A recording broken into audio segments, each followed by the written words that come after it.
Hello， 大家好，我是小马。经过2年多的疫情，感觉好多宝宝都已经按耐不住想要旅游的心了吧？那我其实每次去工作或者旅行都会带好几个包，相信很多宝宝应该跟我一样哈。但是带包出门呢，其实是一件特别头疼的事儿，又占行李箱的空间，又怕包被压变形。所以今天啊，我就把我这些年带包出门总结下来的经验都分享给你们，让大家都能带心爱的包包出门的时候，看看如何节省空间，同时还能保护包包不被挤压到。那废话不多说了，我们赶紧开始吧。那先来给大家看一下我的有点重我的这个登机包。那一般坐飞机呢，我都会用一个大一点的包，像 Birkin 的30或者是35厘米。我今天拿的这个是30的，黑色的，就是不怕脏嘛，非常的耐脏，满满的。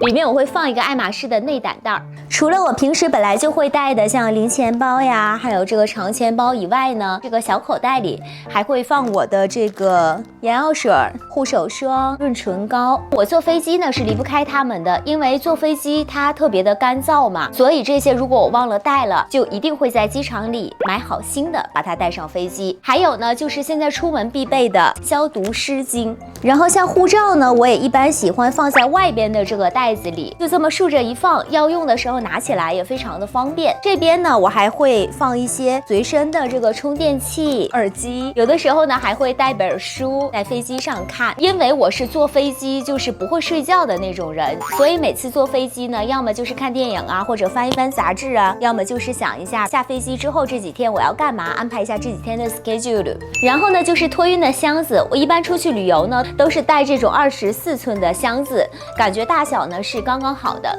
这些呢是我平时会带的衣服、贴身的衣物、鞋子，然后还有洗漱用品之类的，还有包包。我一般出去旅行呢，都会穿一双这种平底鞋，因为旅行比较累嘛。不过为了拍照呢，肯定是还会带高跟鞋的。如你们所见哈，其实我装东西用的都是爱马仕包包的防尘袋儿。又被你们发现一个秘密，因为我的包包很多都是放在外面的嘛，所以家里有这种多余的防尘袋还是蛮多的。旅行的时候呢，其实都可以派上用场。除此之外呢，我还会带一个多余的尘袋，放一些换洗下来的脏衣服。然后就是包包的挑选，我今天呢挑了这3只包，这2只小的都是大家看得到，都是颜色比较鲜艳的，然后分别是这个苹果绿色的鸡皮的 mini 衣袋，然后还有这个米白色的小仙女金扣的 mini 衣袋细皮的。我感觉如果拍照的话哈，还是要亮一点的颜色才会看起来比较好看。还有一个呢，就是这个金色的大的 Birkin 40厘米，它是金棕色的 Togo 皮的，颜色呢非常的百搭，而且特别能装。如果我带娃一起出去玩的话呢，要带的东西还是比较多的嘛，所以我选择了它。平时的话就是基本是不太会用40的。那皮质选择的话呢，如果有些宝宝比较怕包上会蹭出划痕，就最好避免带一些比较娇嫩的皮质，比如说像 box 皮呀、S 皮呀，还有塔迪拉克多皮。但是我个人其实没有特别的在意，毕竟包它还是要为我们服务的嘛，所以哪个好看我就带哪个。那接下来我们就开始准备装箱吧。我根据这些年带包出门的经验，给大家整理了3个放包的要点。首先呢，我觉得放包的位置是比较有讲究的，最好的位置是在行李箱的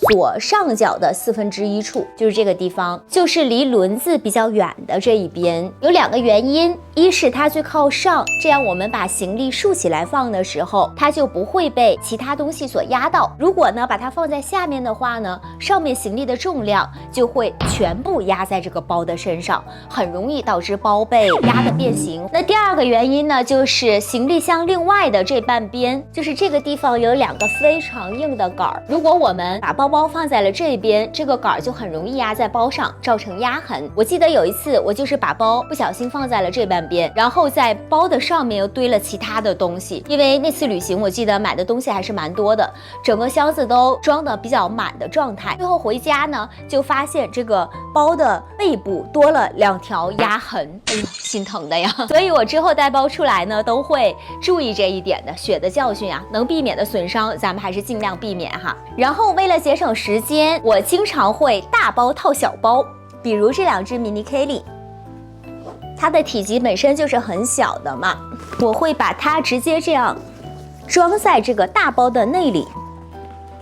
其实这里边还是蛮有空间的，就是如果有一些很软的衣服呀，或者是平时用的比较软的东西，也是可以塞在这里边的。然后再把大的这个包包放进沉袋里边。好，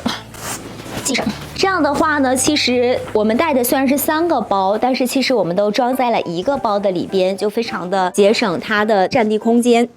然后这样呢，把它放的时候，记住这个底一定要朝上。然后这样包的底座呢，可以贴合这个箱子的边缘，然后就把它装进了我们的行李箱里。小马这次带的包是40的包嘛，然后其实它包的底座的面积还是蛮大的，这片布我就不会把它拉上了。然后呢，我们继续往里放东西，这个第2个要点就来了，我们尽量把衣服啊，还有贴身的衣物啊，这些软的东西跟包包是放在一边的。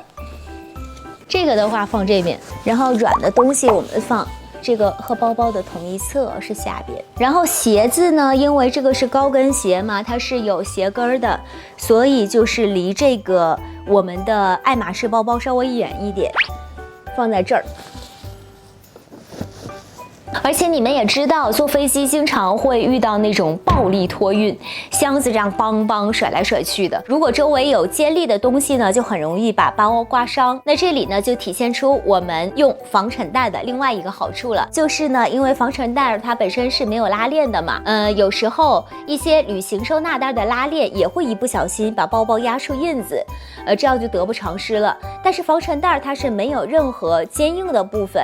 就能很好的包裹住包包的周围，把它保护起来。那第3个要点呢，就是一定记住要干湿分离。我们都知道爱马仕的包包，不管是特殊皮还是普皮，都是很怕水的，所以像洗漱包和化妆包在这儿，小马里边放了一些化妆品，这种比较有液体的东西呢，就要放得远远的，跟鞋放在一起吧，放在这个最下层。那我个人的话呢，其实出门不喜欢带很多瓶瓶罐罐的东西，比较喜欢把那些化妆品送的试用装啊，给你们看一下，平时也不会太用，就是买化妆品时候，它都会送这种很小的这个包装，其实1周之内这个量是完全够的，所以就带一些这种小包装，它会非常的节省空间。但我还是会把它们放的离包远一点的。但是有些宝宝呢，可能还是更喜欢带正装出门，液体就非常的重嘛，所以就更要放在靠近这个轮子的这个位置，箱子推起来呢就比较的稳，不会头重脚轻。而且如果要带那种大罐的液体，比如说要带化妆水比较液体的这种东西，我一般都会放在那种透明的那种密封袋的里面，这样万一漏了也不会弄到行李箱到处都是。然后呢，还有一些比较小的比较零散的东西呢，我就会放到一些现在比较有空隙的地方，把它们塞进去。然后呢，最后我们把箱子一关，然后最后呢，这个箱子一关，我们打包就完成了。好了，行李箱装完了，我们的包包就可以安安全全的跟我们一起出游了。有些人呢可能会觉得，你带个包出去还这么费劲儿，何必呢？当然了，每个人呢对包的就是使用习惯都是不一样的。但我个人呢是觉得每个包呢到我们的手里边都是一种缘分，我不会舍不得把它们带出去用。但是呢，在用的时候呢，我还是会尽可能的去保护好它们。也希望今天的视频能够给和我一样想法的宝宝们一些帮助。小马其实还挺好奇的，大家最近都有哪些出游计划呢？欢迎留言告诉我。想看更多爱马仕相关内容，别忘了点击订阅，我们下期见。